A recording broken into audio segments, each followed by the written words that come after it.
Quebrando a Lâmpada é um oferecimento. BRDE, Crédito para Inovar e Desenvolver, e CREA Paraná. Quem fiscaliza, cuida.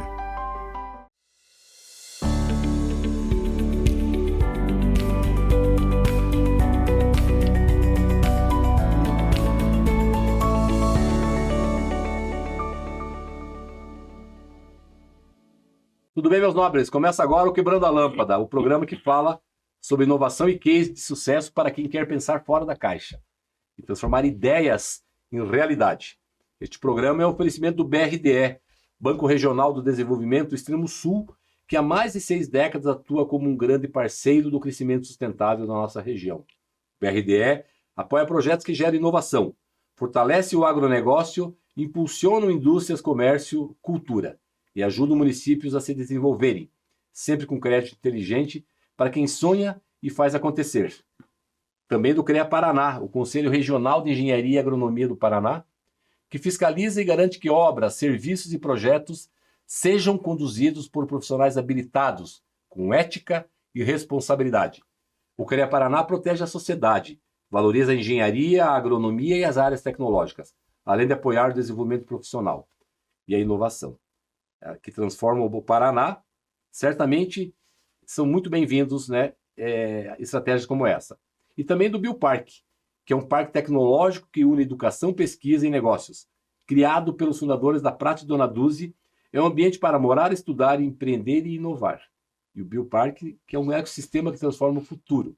E também da Pumatronics, uma indústria brasileira de tecnologia, que há mais de 16 anos desenvolve soluções inteligentes para o monitoramento de trânsito e mobilidade urbana, com qualidade, inovação e segurança, que movem as cidades. Pumatronics, tecnologia que transforma o trânsito em inteligência. E eu sou Gilles Balbinotti e já peço para você nos seguir em nossas redes sociais, no Instagram, acompanhar nosso canal no YouTube, no Spotify e não perder nenhum conteúdo exclusivo do programa. As palavras que definem o nosso episódio de hoje são sustentabilidade e impacto global. E para falar sobre isso, recebemos Carlos Alberto Tavares Ferreira, fundador e CEO da Carbon Zero, uma das principais referências em descarbonização e programas socioambientais na América Latina.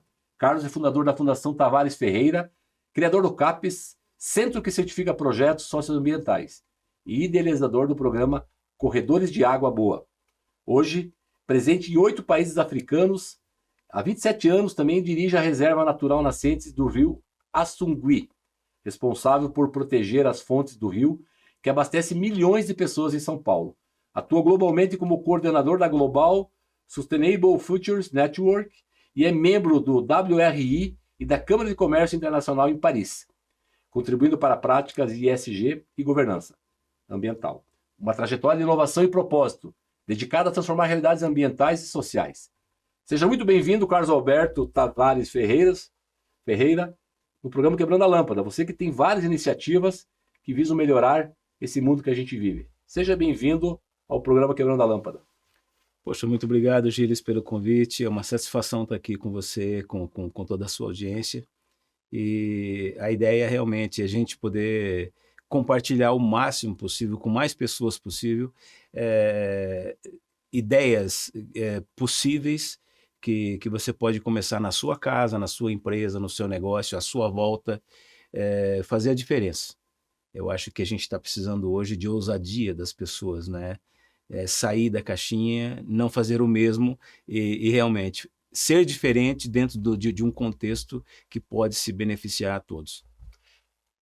Às vezes as pessoas pensam em fazer o ótimo, mas nem o bom acaba saindo, né? Pensa grande, mas não dá o primeiro passo. Uma primeira mensagem muito boa sua já. Dá o primeiro passo, começa em casa. Começa ali, sabe, no mínimo produto viável, né? Depois vai ampliando. Mas, ô Carlos, como é que era na infância, né? Tinha já esse olhar, tinha essa visibilidade. Fala desse momento da tua infância, da tua adolescência. E essas questões ligadas à questão ambiental, ligadas à questão do empreendedorismo. E o ponto de virada que, de repente, te direcionou para essa jornada vencedora.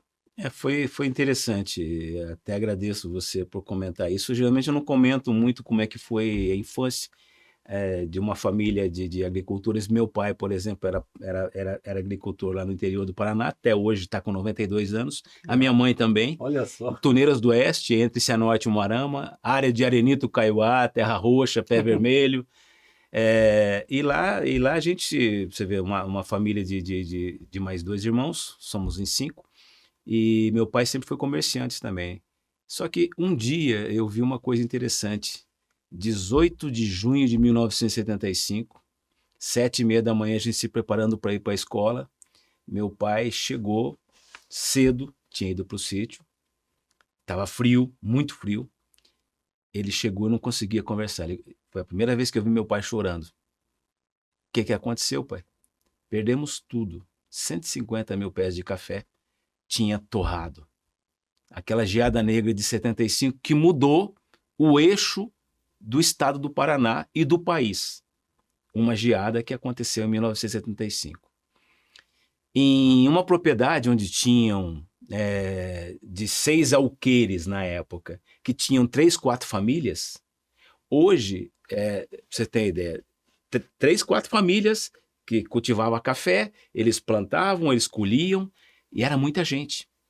Uma cidade como Tuneiras do Oeste, que hoje tem 12 mil habitantes, tinha 65 mil habitantes. Em 1975, o êxodo depois da geada de 75 mudou todo o estado.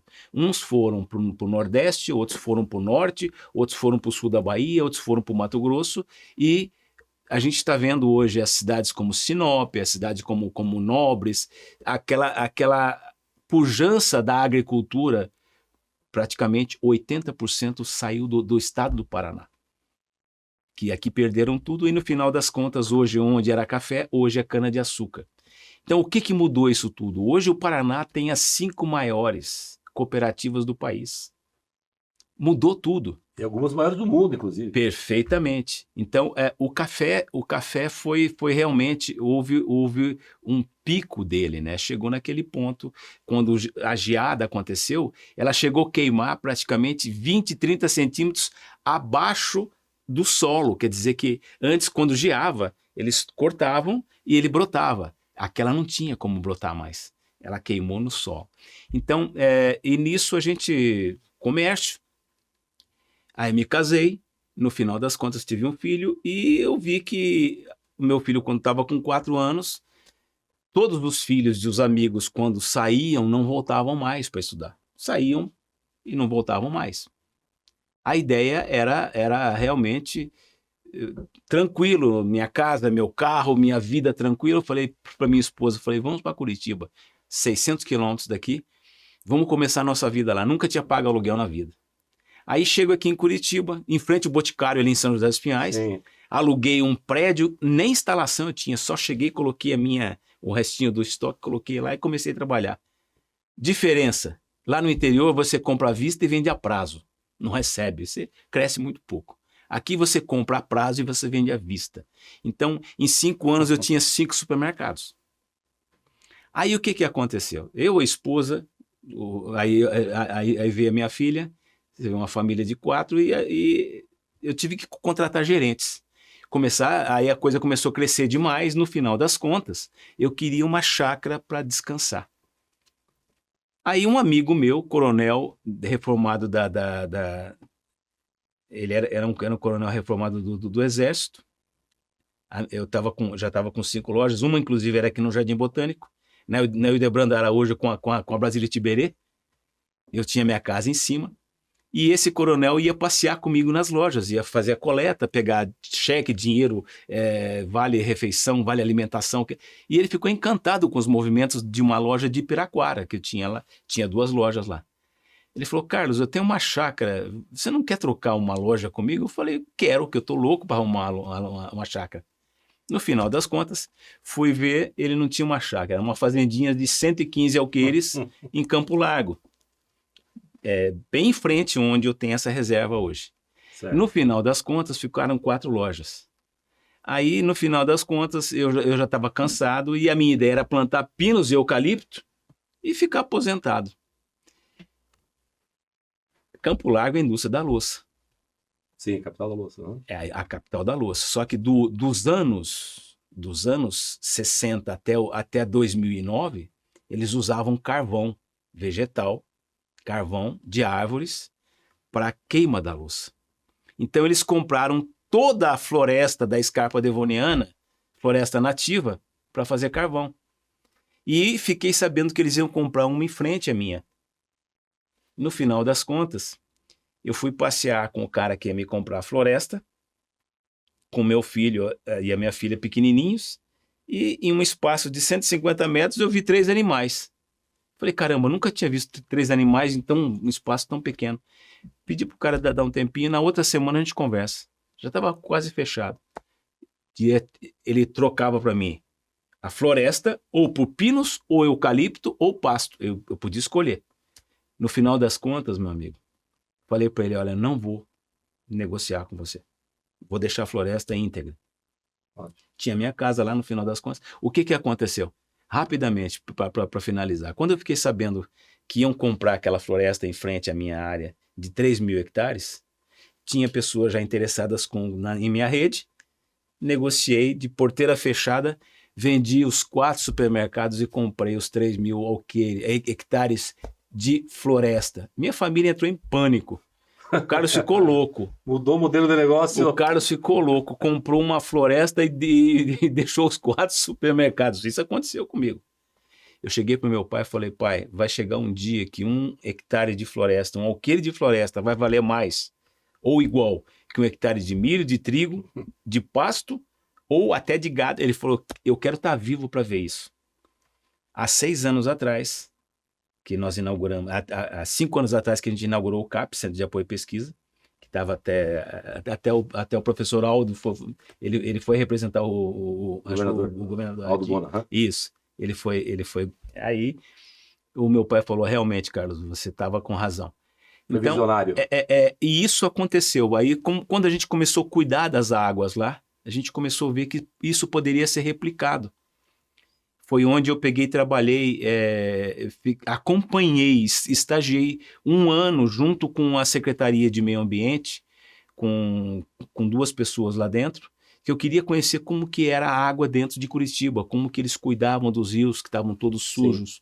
Então foi aí que começou a gente tirar a nossa ideia, o nosso propósito de plantar. Hoje a gente já revitalizou quase 700 alqueires, de área, com mais de 4 milhões de árvores, muitas parcerias. Hoje nós criamos o CAPES, Centro de Apoio e Pesquisa. Então tem a ver com o CAPES e o Corredor da Água Boa e as parcerias estratégicas. Eu sugiro, a gente está finalizando o primeiro bloco, iniciamos o segundo bloco explicando essa questão do CAPES, as alianças estratégicas e essa questão do corredor, mas bacana, quer dizer, foi visionário à época, né? Em trocar o supermercado por essa área. Foi até meio loucura. Hoje não, porque hoje, sim, se eu for vender hoje os créditos de carbono e de biodiversidade que tem essa área, eu compro 10 supermercados. Não, justamente. Daqui, entendeu? E aí a gente traz esses números aí no segundo bloco pra gente, que é bem interessante essa questão, tá bom? Tá ok. Não sai daí, porque a nossa conversa está só começando e tem muito mais aí no segundo bloco. Quebrando a Lâmpada, volta já. Cada vez que você volta do trabalho, que você se alimenta, cada vez que você viaja sozinho ou com a família, pega um ônibus, carro ou avião, sobe ou desce de elevador, cada vez que você pensa em qualidade ou na segurança de tudo aquilo que é produzido na cidade, no campo, nas indústrias, ou em tudo ao seu redor, em cada um desses momentos, existe o trabalho de milhares de engenheiros, geocientistas e agrônomos que, em conjunto com o CREA Paraná, são responsáveis por produtos ou serviços cada vez mais presentes no seu dia a dia. Há 91 anos é assim. CREA Paraná. Quem fiscaliza, cuida.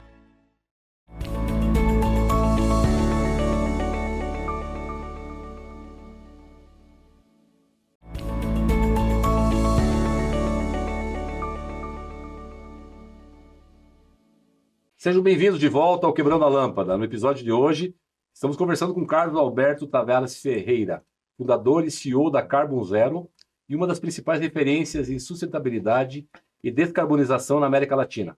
Agora voltamos para essa conversa sobre meio ambiente, futuro e o impacto que iniciativas socioambientais inteligentes podem gerar na vida de pessoas e no planeta. Carlos, o CAPES, que é o Centro de Apoio e Pesquisa, ele certifica projetos de compensação socioambiental, né? O que há de inovador nesse modelo, nesse método e nas tecnologias que vocês, enfim, atuam? Perfeitamente. Para responder você, eu preciso voltar atrás. Nós criamos a Carbon Zero, a minha empresa, em 2005. Ela foi homologada em 2009, mas isso foi pouco depois do protocolo de Kyoto, um pouco antes do Acordo de Paris. Então, nós acompanhamos toda a convulsão do mercado de carbono nesses últimos quase 20 anos. Esse ano que foi homologado aqui no Brasil o carbono, e a gente viu que o principal problema que tinham esse mercado era dar a garantia de que aqueles projetos, aqueles créditos eram validados, eram certificados e eles existiam. Para isso, você precisa montar um projeto que vai ficar 30 anos dentro dessa propriedade, certo? Esse era o problema mais sério. Criar um projeto que se adaptasse a todas as certificações de carbono na Amazônia, no Cerrado, na Mata Atlântica, em qualquer bioma brasileiro. Então, quando a gente criou o CAPES, a gente criou como um laboratório. Em nossa reserva, nós criamos e nós começamos a receber universidades, faculdades, professores, estudantes, pessoas de fora do país, pesquisadores, cientistas.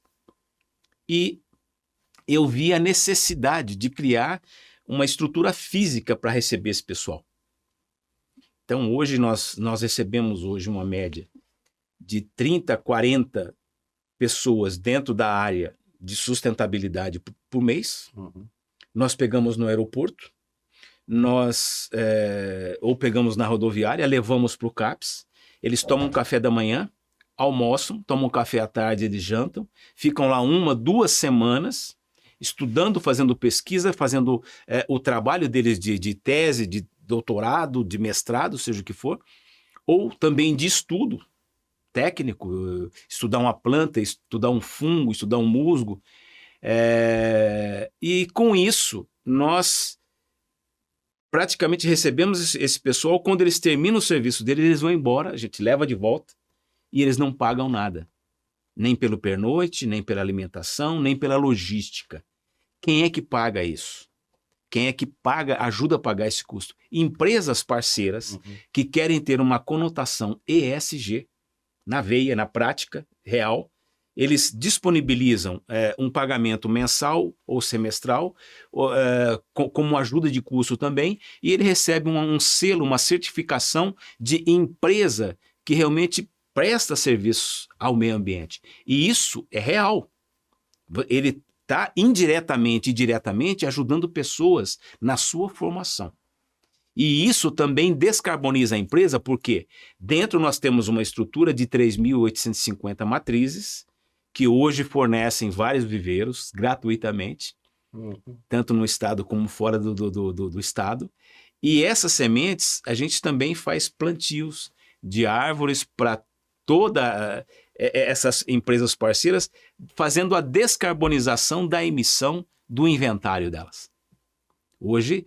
é um item essencial, inclusive, para conseguir refinanciamento de dinheiro mais barato. Porque há um ano, aliás, há quase 3 anos atrás, foi homologado no Senado Federal uma lei que toda empresa no Brasil precisa fazer o seu inventário de emissões, certo? E já está finalizando. Então, hoje, praticamente, nós temos aqui 1 ano e meio, e as empresas estão desesperadas hoje para fazer esses inventários para saber o que é a sua pegada.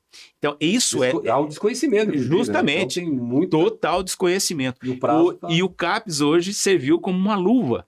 Hoje o CAPES é uma luva para essas empresas terem uma parceria socioambiental direta, para que isso possa ser revertido para eles, tanto na parte de ESG, com social, com ambiental, e principalmente na questão da descarbonização da empresa. Então, por ou árvores plantadas, Sim. ou por adoção de áreas. Foi onde a gente estendeu Vai também. equilibrar a conta ali. A gente estendeu também essa parceria para RPPNs, para ser parceiras nossas nesse sistema, porque muitas RPPNs hoje tem o problema de onde eu vou manter essa reserva com recursos próprios. Para nossa audiência, só a RPPN, só... Reserva particular de patrimônio natural, que é para todo sempre. Tá bom. Por exemplo, voltando um pouquinho atrás também, em 2013, nós participamos da APAV, Associação dos Protetores de Áreas Verdes, hoje é a Associação Paranaense de Protetores de Áreas Verdes. Em Curitiba, em 2013, nós tínhamos aqui 3 RPPNs, reservas naturais, dentro da cidade, com 13 mil metros quadrados. Dentro da cidade? Dentro da cidade. Hoje, em 2025, nós temos 64 RPPNs. Hoje, Isso é bom. você vê, são pequenos remanescentes florestais dentro de uma cidade como Curitiba, que faz dela hoje a capital ecológica. Ela tem esse Porque título. hoje Curitiba é capital ecológica órgãos. porque nós temos hoje o maior número de áreas verdes documentadas e registradas. Imagina só, Gilles, você herdou uma quadra dentro da cidade, por exemplo, 50 por 50 por 50, floresta nativa. O teu vizinho tem uma incorporadora, tem uma imobiliária e ele quer fazer ali uma torre ou várias casas. Ele vai dar para você um preço incrível que você não vai pensar 2 vezes. Mas o que a gente criou lá atrás? Como que a prefeitura pode compensar o dono dessas pequenas propriedades dentro da cidade com pequenos remanescentes de floresta nativa? Negociando o potencial construtivo para elas. De 15 em 15 anos, essas propriedades recebem recursos da prefeitura referente ao potencial construtivo daquela área, certo? E eles podem vender para qualquer incorporadora que está construindo um prédio, um edifício, certo? Então, Tá resguardando X%. Justamente, você entendeu? E com isso está preservando, está melhorando a qualidade de vida, de ar, os benefícios ecossistêmicos de uma pequena floresta com várias pequenas florestas como Curitiba hoje tem, um corredor de biodiversidade que liga praticamente os rios, liga toda a biodiversidade de uma cidade. Então essa é a qualidade. Então olha só, hoje em Curitiba temos 64 RPPNs de 13 mil metros para 865 mil metros quadrados. Para a gente aproveitar e falar de mais um assunto agora no final desse bloco, o programa Corredores de Água Boa, que parece que além de estar no Brasil, está em outros países africanos, e a conexão aí com o CAPES. Fala um pouquinho disso para a gente finalizar o bloco. O que acontece? Nós criamos um programa que blinda a captação humana dentro das cidades. Por exemplo, semana passada, eu fiz o estudo do rio, a bacia que abastece o Umuarama, a pedido da Cúria Metropolitana lá em Umuarama. Aí aconteceu o quê? Nós apresentamos esse estudo, quantas nascentes, qual o tamanho da área, onde fica, por exemplo, a área onde eles têm ali a parte onde eles coletam o lixo, que a gente identificou que fica quase 50 metros, onde eles têm um manancial hídrico, o que pode dar contaminação. E a gente tem ali um programa, que é o programa Corredores de Água Boa, que ele cabe de 8 a 21 projetos. Esses 8 a 21 projetos, a gente está falando o seguinte, primeiro a blindagem do manancial. Nós fazemos a medição via satélite e por drone, qual o impacto, o tamanho dessa área que a gente tem que blindar. 50 metros margem direita, 50 metros margem esquerda. Certo. Onde tiver nascente, a gente blinda a nascente 50 metros, também até o rio que capta. Quando a gente blinda isso com cerca de 6 fios de arame, praticamente você não deixa mais o gado, não tem mais nada que possa pisotear a nascente ou contaminar o rio. Essa diferença nós vamos reflorestar, certo? Com árvores nativas, de preferência, a gente hoje está colocando muitas nativas frutíferas para ter um corredor de biodiversidade também à volta. todos os proprietários, por exemplo, que têm 1, 2, 3 nascentes, eles vão ser contemplados como produtores de água. A gente vai fazer a medição antes da coleta final e depois que tiver blindado, para mostrar o quanto aumentou a produção de água. Então, por exemplo, a gente faz uma parceria com a Sanepar que 2 a 3% do valor que a empresa recebe daquele município, ela destina para aquele fundo que está administrando aquela bacia para pagamento de serviço ambiental para aquele proprietário que fechou seu fundo de vale, certo? Todas aquelas propriedades em volta, nós blindamos e eles vão ser compensados também com fossa séptica, uma fossa ecológica de pneus e bananeiras, ou aquele padrão da Embrapa, para não mais contaminar o solo. É um Perfeito. pacote socioambiental. Você vê que ali também são processos de agroecologia, estudos técnicos em parceria com universidades e faculdades, que esse pessoal vai ser blindado. A gente fez isso com Cascavel também, Bacana. fez no Rio de Janeiro, certo? E várias outras cidades. Se a gente puder, a gente está finalizando esse bloco, vou iniciar o terceiro bloco com esses cases e já trazendo à tona essa questão, né, da importância, né, do processo de descarbonização, a questão da legislação, a exigência aí internacional até, a questão, né, de cases que a Carbon Zero, na sua liderança, já implementou até hoje, tá bom? Perfeitamente. Iniciamos o terceiro bloco trazendo essa lição aprendida. Já já a gente volta com mais insights e histórias inspiradoras que podem acender muitas luzes na sua cabeça. Fica por aí, o Quebrando a Lâmpada volta já.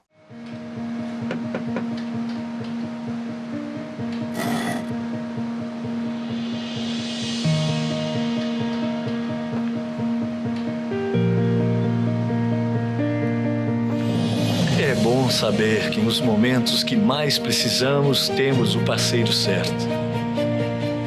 Ou mais de um parceiro, né, filhão? BRDE, o banco que está sempre um passo à frente, é o mesmo que está sempre ao seu lado.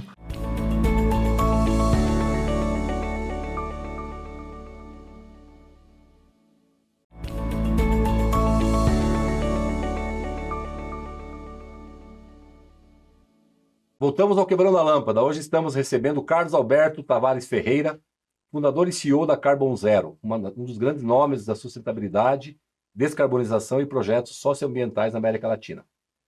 Carlos, então, essa questão dos desafios do ESG, essa questão, quer dizer, quando você fala em descarbonização, tem muito mito envolvido, né? Fala um pouquinho desses mitos, da importância da descarbonização, das políticas públicas nacionais e internacionais, ou seja, traz já alguns insights e, inclusive, os cases que vocês veem, né, cases implementados já, ou seja, sobre um tema tão relevante. Eu acho que é muito importante a gente falar sobre isso, mas é importante a gente também falar sobre o que é o crédito de carbono nesse caso. Uhum.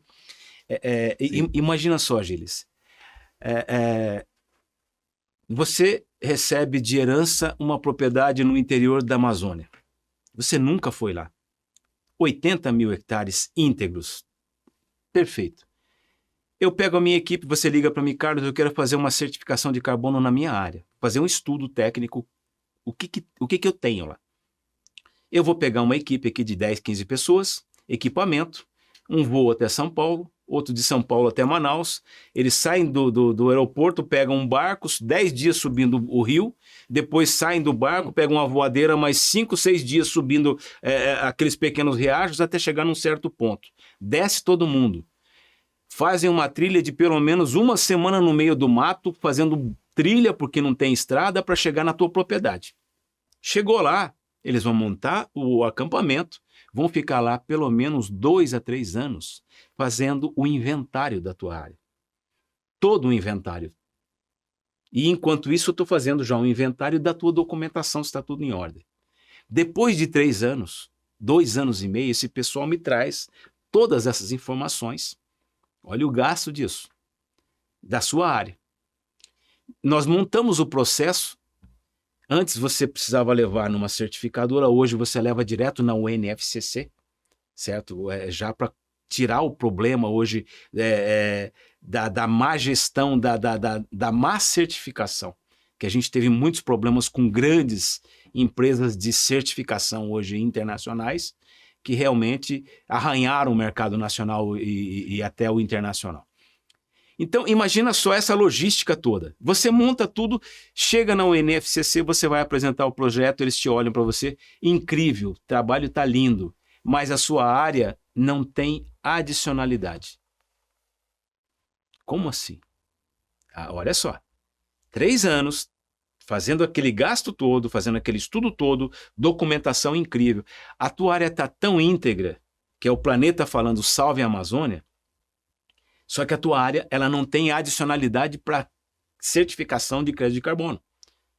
Porque não tem nada. Por exemplo, não tem na parte de cima não tem nenhuma mineradora clandestina, na parte de baixo não tem ninguém grilando madeira, ou não tem nenhuma estrada que está passando ali, que tem uma cidade próxima, que vai pressionar a sua área para que ela possa ser elegível para certificação de carbono. E aí, como eu participei 2 anos antes da COP de biodiversidade no Canadá, nós entendemos que uma área como essa, por exemplo, e tem outro detalhe, nessa área, na Amazônia, você pode desmatar 20% da sua propriedade, 80% fica como reserva legal. Se você tiver o licenciamento para que você possa desmatar os 20% e não desmatou, a sua área também é elegível para crédito de carbono. Nesse caso, nenhuma nem outra. Aí aí acontece o seguinte, a gente tem que ir lá colocar câmeras fotográficas ou câmeras para estudar a biodiversidade local, para saber que animal que está em perigo de extinção, para que a gente possa levantar um projeto para que isso possa dar rentabilidade àquele projeto, para não perder aqueles 3 anos de investimento lá atrás.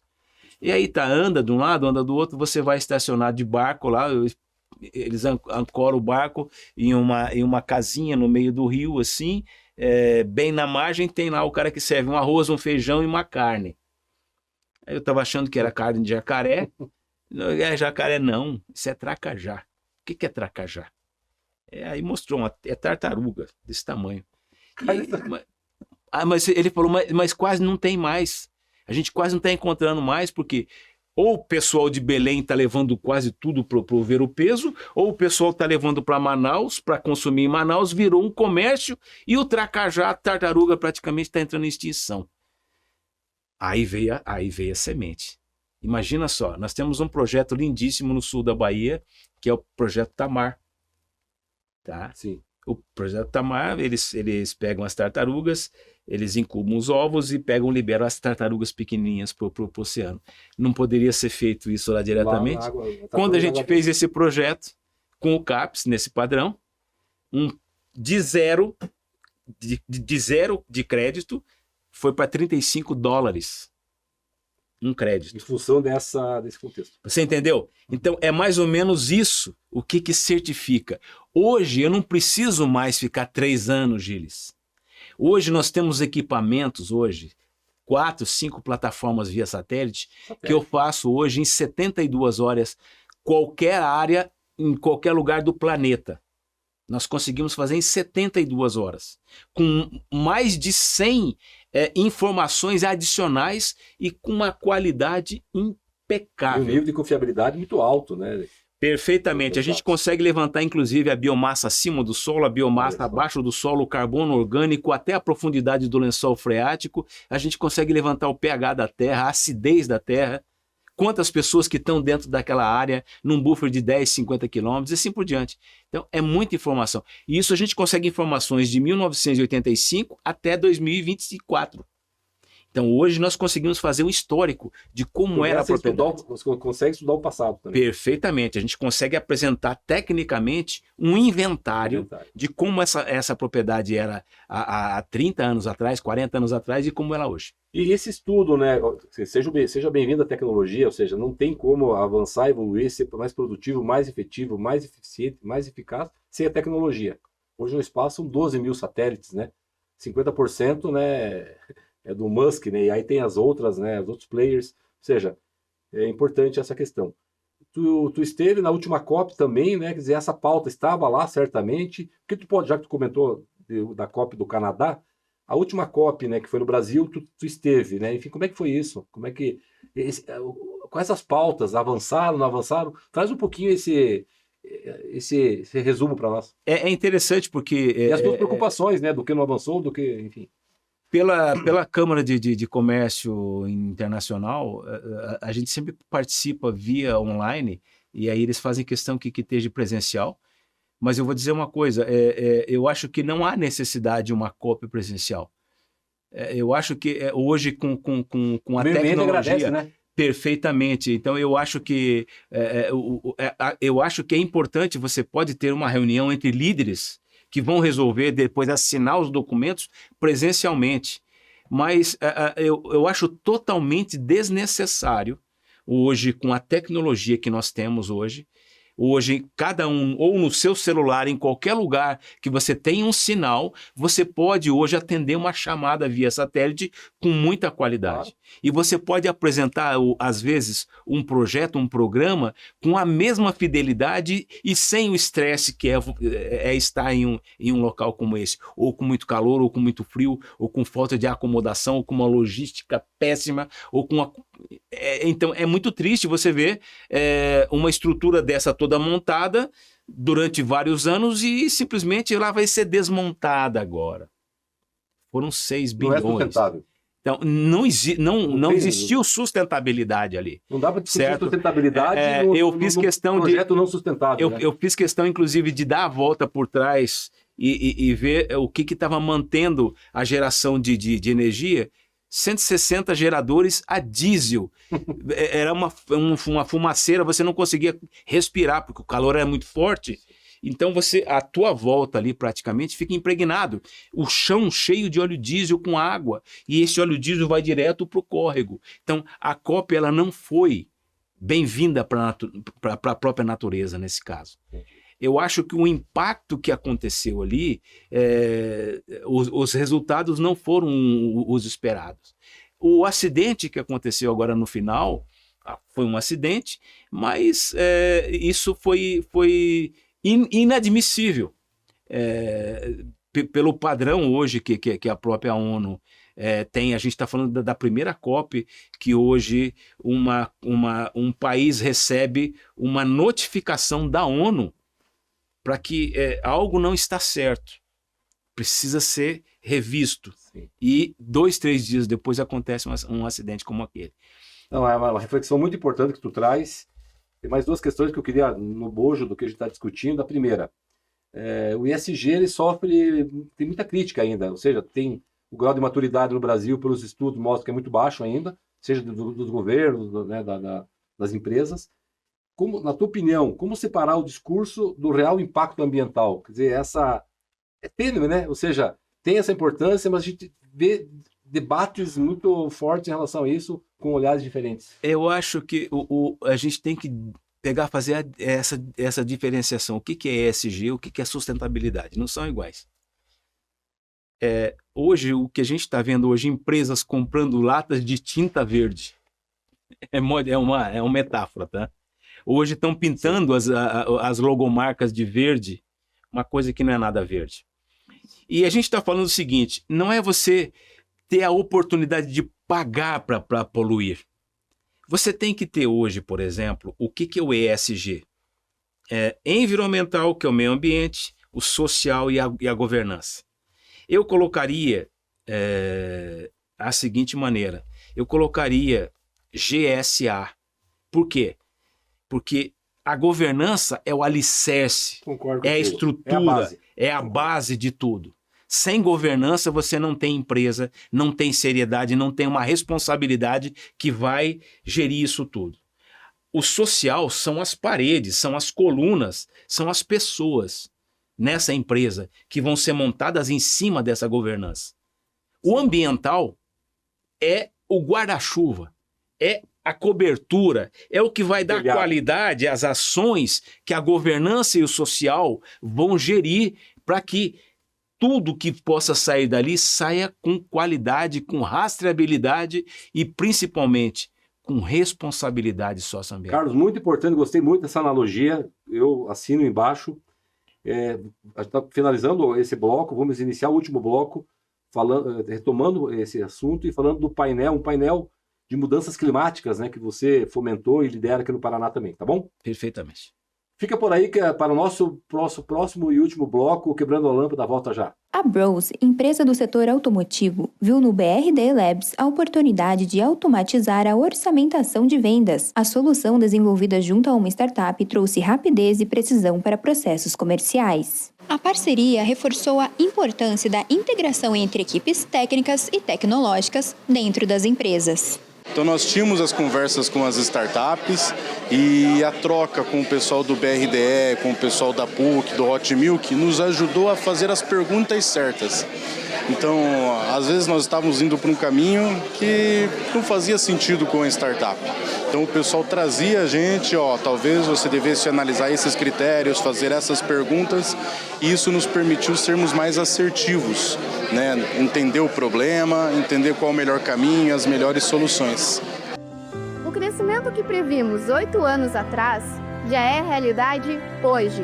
Com a rápida evolução das áreas educacionais, empresariais e residenciais do Bioparque, a vida pulsa vinda de toda a região. Por isso, o melhor momento para investir no Bioparque continua sendo o agora. Venha fazer parte desse grande ecossistema Bioparque.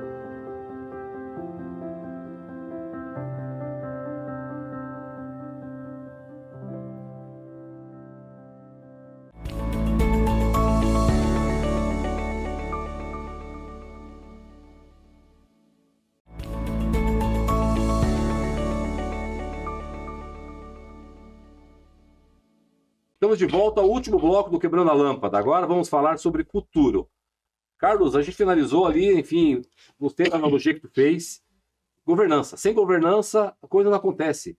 E aí na governança você vai ter toda a gestão dos tempos, PMI, né? PMI, PMBOK, ou seja, organização, métricas, né? Seja com OKR, com KPIs, não sei. Tem que medir. Se não medir, não sei para que lado estou indo. E você também, né, criou um painel, né, da questão de mudanças climáticas. Fala um pouquinho disso também, que é uma entrega importante. Enfim, se puder falar aí das entregas concretas e como é que funciona tudo. Interessante. Eu acho que é muito importante a gente falar sobre isso e voltar um pouco atrás, lá em 2017, 2018. Eu comecei a participar com a WRI de Londres e com essa governança também em relação à Câmara de Comércio Internacional, e eu vi a importância da adaptação lá atrás, que a gente está ouvindo muito hoje falar, né? A gente está vendo que o clima está mudando, a gente está vendo eventos acontecendo praticamente quase constantemente, eventos catastróficos, que eles chegam, acontecem, e simplesmente a gente não vê a preparação dos estados e municípios e de países para receber esses eventos. Então foi onde nós estudamos como que a gente poderia fazer, por exemplo, um projeto alinhado aos ODS, os Objetivos de Desenvolvimento Sustentável da ONU, que a gente faz parte também desde 2012, 2013, de que forma que a gente poderia fazer isso para as cidades, como adaptação para os estados. Foi onde nós criamos a estrutura do Painel Paranaense de Adaptação e Mudanças Climáticas, que hoje está acontecendo já, o Painel Africano de Adaptação e Mudanças Climáticas, o Painel Camaronês e vários outros países. O que ele foca? Nós protocolamos na Assembleia Legislativa o seguinte. Inclusive, a gente apresentou esse painel aqui até a pedido da Secretaria de Meio Ambiente, aqui, a SEMA, aqui no estado do Paraná, depois de acontecer eventos, que a gente registrou isso em 2018. Me perguntaram, mas para que isso, Carlos? Em 2019 e 2020, Curitiba ficou 2 anos sem água. Tá? E aí? A Sanepar comprou praticamente uma pedreira que tinha água ali há décadas. Tiraram mais de 80 milhões. É um absurdo da água que a Sanepar tirou dessa represa para atender Curitiba e região metropolitana. Não tinha água. Por quê? Todas as represas, todo o manancial que hoje abastece Curitiba e região metropolitana é provindo da Serra do Mar. Por incrível que pareça, uma floresta é incrível, mas se não chove na Serra do Mar, os mananciais de Curitiba e região metropolitana ficam sem água. E aí? O que fazer? Então foi um dos pontos que a gente fez questão de comentar sobre isso, porque nós criamos um modelo que é um aplicativo que 2 pessoas na Secretaria de Meio Ambiente conseguem fazer a gestão de um estado como o Paraná. Nós demos a ideia de colocar 19 cidades-sede, cada cidade-sede dessa com um aplicativo que vai gerir as cidades à sua volta. Toda cidade à sua volta vai ter uma reunião a cada trimestre ou semestre para mostrar o que é os seus problemas de saúde, educação, transporte, meio ambiente. Vão colocar tudo ali. E eles vão levar essas informações nessa cidade-sede. E aí vão ter uma reunião de todos eles e vão colocar naquele aplicativo e já mandar direto para o Estado. Em tempo real, o Estado sabe quais são os problemas identificados regionais com a sua identidade. Esse é um diferencial. Porque nós conseguimos 2 pessoas aqui em Curitiba fazer a gestão de todo o estado do Paraná e com métricas para a criação de políticas públicas muito técnicas para cada região dessa. E tem um detalhe, com isso você consegue dinheiro da ONU e não é dinheiro pouco. A gente está falando que São Paulo fez a mesma coisa. Prioritária, né? Por exemplo, São Paulo, por exemplo, fez igual. Fecharam em uma sala enorme, vários técnicos que começaram a digitar lá e fizeram um monte de documento. Levaram para a ONU para captar 400, 500 milhões. No final das contas, chegaram, está tudo muito bem feito. Mas como é que vocês fizeram isso? Cada reunião desses municípios, gera-se uma ata. Você tem uma identidade de como foi feito aquele estudo, como foi levantado aquelas informações. Lá em São Paulo, não. Aí fecharam a porta na cara dos caras, porque isso aconteceu.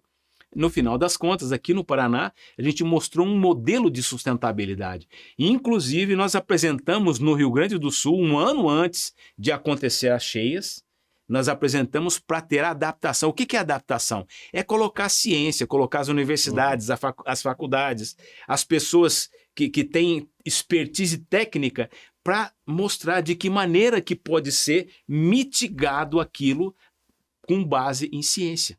Por isso que Painel Paranaense de Adaptação e Mudanças Climáticas. Trazer gente que entende do negócio, com expertise, com experiência. Para ter rastreabilidade e tem uma coisa, para ter também as atas e a transparência de como as informações foram geridas. E o follow-up, né? Tem que fazer o segmento, né? Perfeitamente. Carlos, tem algumas questões ainda, o tempo urge, a gente está finalizando o nosso programa. Como coordenador da Global Sustainable Futures Network, com sede em Londres, o que o mundo está fazendo hoje que o Brasil precisa fazer urgentemente, já que você está nessa liderança também? Quer dizer, o que o mundo tem como boa prática no Brasil? A gente está tendo um problema muito sério em relação aí aos hidrocarbonetos, né? Esse é um problema mais sério, acho que é o mundo inteiro hoje pedindo redução de hidrocarbonetos e é impossível, porque hoje a própria gestão dos hidrocarbonetos é o que está fazendo a transição para as energias alternativas. Por exemplo, a gente não pode deixar de explorar a nossa margem equatorial, sabendo do que aquilo pode fazer a gestão para todos os estados do norte do país, sabendo que aquilo não tem contaminação. Inclusive, tem um artigo no LinkedIn que mostra que o Amazonas já está há mais de 60 anos contaminado. Porque onde ele desemboca, a gente está falando de 170 quilômetros, 200 quilômetros para frente, que está sendo feita essa exploração, que vai começar a ser feita. Então, é praticamente quase nulo a questão de contaminação, que essa água volte para trás, que essa água ela possa contaminar ali o nosso mangue, o nosso carbono azul. Já que falou do LinkedIn, para a gente não perder o time, já deixa o LinkedIn do Carlos, né, da Carbon zero, para as pessoas acompanhar os artigos. Aliás, tem um aí recente que foi muito interessante o título, né? Mas deixa já as direções. Não, perfeito. Carlos Alberto Tavares Ferreira, LinkedIn, acho que é fácil. A referência é a Careca. Carlos, qual a tendência em sustentabilidade e descarbonização que você acredita que vai dominar essa próxima década? Enfim, como que tu vê aí tu vê de uma maneira otimista, muita dificuldade ainda, enfim. A gente vê aí muita troca, né? Por exemplo, essa COP aqui, ela foi muita troca. Muitos países que, por exemplo, têm aí a possibilidade de fazer essa mitigação não compareceram. Outros que praticamente, como a Europa, que tem um impacto muito grande, praticamente não tem mais florestas, usam muito carvão, ainda agora com guerra Ucrânia e Rússia, que usavam todo o gás, praticamente estão destruindo, estão tirando cidades que estão lá há 100, 200, 300 anos para poder tirar o carvão debaixo delas. Isso está acontecendo na Alemanha. Então, é um impacto muito sério. Então, a Europa hoje praticamente segurou esse roadmap, que é o mapa, né, que aconteceu lá na COP, até o último minuto, porque eles querem algo em troca, algo em barganha. E falando em barganha, nós estamos falando em um país, que é o Brasil, que tem 67% de florestas nativas ainda. Hoje o Brasil só usa, desses 67%, nós só temos 9% usado pela agricultura e 1,2% para plantio de árvores. O resto, 13%, são pastos degradados que podem ser recompensados, revitalizados. E, principalmente, nós temos mais pastos nativos, mais 13%. Desses 67%, a gente está falando de 25% hoje, são reservas legais dentro de propriedades rurais, blindadas pelo Código Florestal Brasileiro.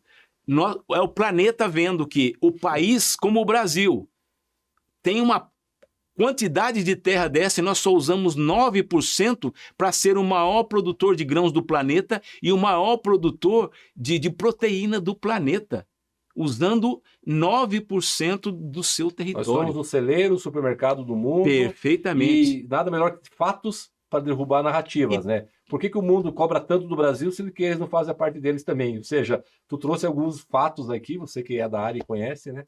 Carlos, a gente está chegando ao final do programa, só tenho a te agradecer.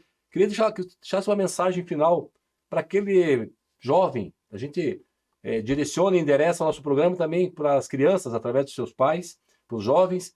Uma aspa sua, né, para essa área importante, né, socioambiental, que você possa deixar para o futuro empreendedor, ou futuro estudante da área ambiental, enfim. Uma mensagem tua aí para as pessoas empreenderem nesse assunto tão importante. Eu acho muito importante essa tua deixa agora. Eu queria que todo mundo acessasse o Google e escrevesse lá calculadora de carbono. Qualquer pessoa. Pode ser uma pessoa física, um estudante, até um empresário. Entra lá, é gratuito, você coloca a sua pegada de carbono nessa calculadora e vê o impacto que você está causando como pessoa física ou pessoa jurídica. E aí é o seguinte, não pensa só como verde ou sustentável, não. Seja consciente. As suas ações, elas têm que ser ousadas, mas têm que ser precisas. Porque eu acho que a tua história e o teu legado é só essa oportunidade que você tem. Aproveite bem e com qualidade. Porque a única coisa que nós vamos deixar de verdade é um legado. Carlos, muito, muito obrigado pela tua entrevista, pela tua vinda ao Quebrando a Lâmpada. Parabéns por ter quebrado lâmpadas e transformado ideias em ações concretas que melhoram a vida da sociedade, a vida do planeta. Tá bom? É uma satisfação. Muito obrigado. Um abraço a todos. E assim a gente encerra mais um episódio do Quebrando a Lâmpada. Agradecemos ao nosso convidado Carlos Alberto e a você que nos acompanhou até aqui. Esse programa é um oferecimento do BRDE, Crédito para Inovar e Desenvolver, do CREA Paraná, quem fiscaliza cuida, do Biopark, um ecossistema que transforma o futuro, e da Pumatronics, construindo o futuro com um trânsito cada vez mais inteligente. Não deixe de nos seguir nas redes sociais, acompanhar o nosso canal no YouTube e no Spotify. Até o próximo episódio e continue pensando fora da caixa, quebrando lâmpadas, inovando, transformando ideias em ações concretas e, principalmente, resolvendo problemas. Seja muito feliz e até o próximo episódio. Tchau!